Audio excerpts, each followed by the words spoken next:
hello everyone আজি মই আপোনালোকলৈ লৈ আহিছো বাদামৰ এটা একেবাৰে সহজ আৰু খাবলৈ বহুত ভাল লগা ৰেচিপি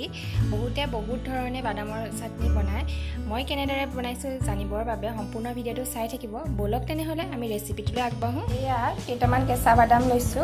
বাদাম গিটা মই অলপ সময় ভাজি লম আৰু এটা নহৰু গুচাই লৈছো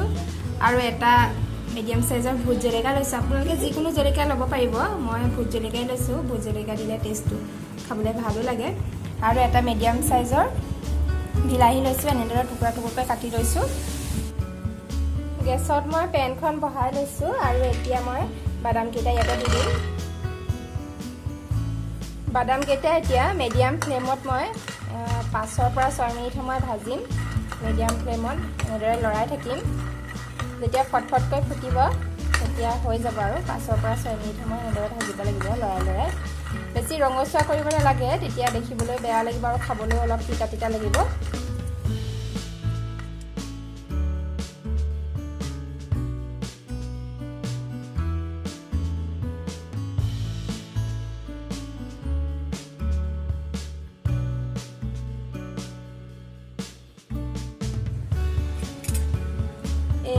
এইখিনি হৈ গৈছে ফটফটকৈ লাহে লাহে ফুটিবলৈ আৰম্ভ কৰিছে এতিয়া মই গেছ অফ কৰিম আৰু এইখিনি মই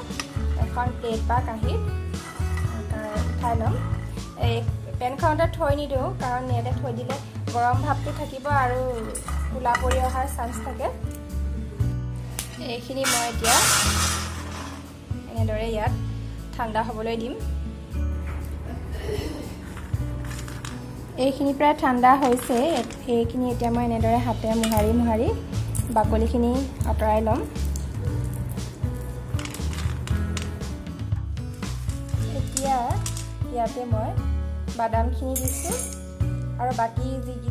নহৰু জলকীয়া আৰু বিলাহী আৰু ইয়াতে মই সোৱাদ অনুসৰি নিমখ দি মিক্সাৰত দি ল'ম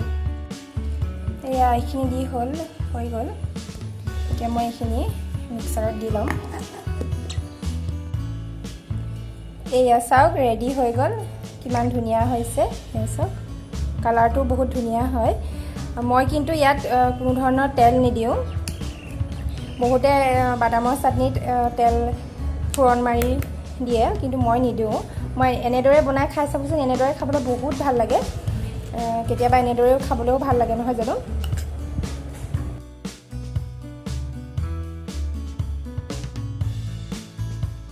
এনেদৰে বনাই আপোনালোকে ভাত ৰুটি বা এনেকুৱা ধৰণৰ যিকোনো লগত খাব পাৰিব খাবলৈ বহুত ভাল লাগে আৰু আপোনালোকে ট্ৰাই কৰিব আৰু কোনে কোনে ট্ৰাই কৰে মোক কমেণ্টত জনাবলৈ নাপাহৰিব গতিকে মোৰ আজিৰ এই ভিডিঅ'টো যদি ভাল লাগিছে তেনেহ'লে প্লিজ লাইক কৰিব শ্বেয়াৰ কৰিব কমেণ্ট কৰিব আৰু নতুনকৈ চোৱাসকলে ছাবস্ক্ৰাইব